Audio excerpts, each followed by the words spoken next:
Anyone who has been in love knows this. Having a suspicious boyfriend can be quite terrifying. Chap was at a friend's wedding.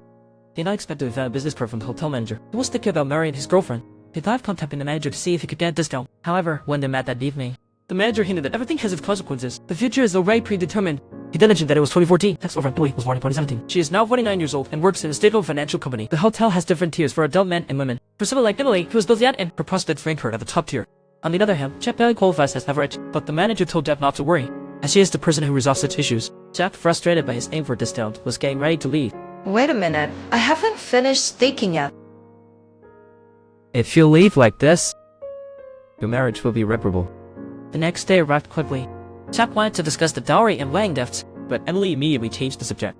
She asked when his father would sell their old family house. After all, he had promised to help buy an apartment. She certainly didn't want to live in a rental after marriage. This was exactly in line with the manager's words from the previous night. She is now an employee in the stable financial sector. She is in a very shaky phase. Once you mention bride price and dowry, he will definitely shift the topic to the wedding house, deliberately bringing up difficult matters. At this point, Xiaopu thinks it's a coincidence. He suggested that both sets of parents need to set the wedding date. Yinmei, however, mentioned that it's hard to book hotels these days, hoping her boyfriend wouldn't be so anxious. When you mention a specific wedding date, She would joke to change the subject. Let's not forget, before she found a job, she was the one eager to get married, wasn't she?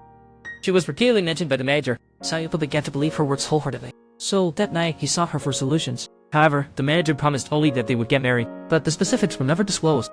He ultimately left an ashtray on the table. The next day, Xiaopu intentionally dirtied Yinmei's clothes. Then, during her trip to the bathroom, he plugged the disk drive into her phone and implanted the hacking system. Soon, the manager sent an email containing a screenshot of a chat between Yinmei and her friend. The gist was that her friend thought Xiaopu wasn't good enough for Yinmei. She intended to introduce her to a potential match. Yinmei joked for her friend to keep it for her.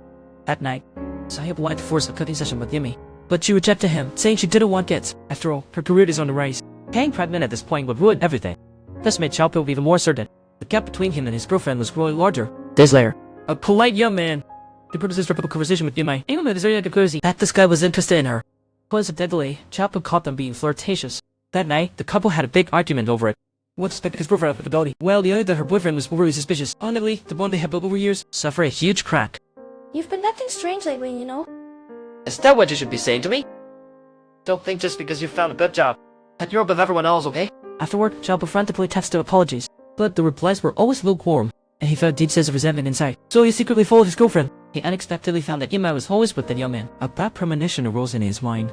Sure enough, on the night after a colleague gathering days later, his girlfriend passed the line of friendship with the young man. Although Yinmei regretted it deeply the next day, her best friend advised her, given her status, she could definitely choose a better partner.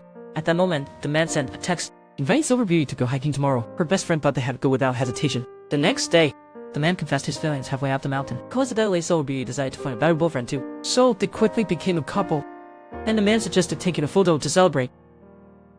Let's see how it goes. The man instantly grabbed Silverbeard's hand, teaching her to hold on and not give up. However, due to wearing gloves, Silverbeard unfortunately fell into the abyss. To my surprise, the man started laughing. so exhausted. It turned out this was all intentionally planned by the manager. Now, Silverbeard's later life will only be spent in a wheelchair. Her high status dropped to a low status, just matching Little Park's medium status. This means they could marry without worries. He was very satisfied with this outcome. However, Little Park's career was rapidly advancing. He was about to be promoted to the permanent manager. The colleague usually left on him. The captive colleague began to show interest more frequently. Not only did hostile physical contact happen during meetings, but even openly in public, she would get too intimate. This made Little Park more disgusted with his low-status girlfriend. Unbeknownst to him, he was also demoted. The beautiful colleague took one of Xiaopu's eyes. It turned out a week ago, his girlfriend found the manager's business card by the hospital bed. Out of curiosity, she contacted him. Feel that confidence to elevate your status. Then you can lower someone else's status instead. I just hope he won't run away. I wish he would stay by my side forever. I accept your request.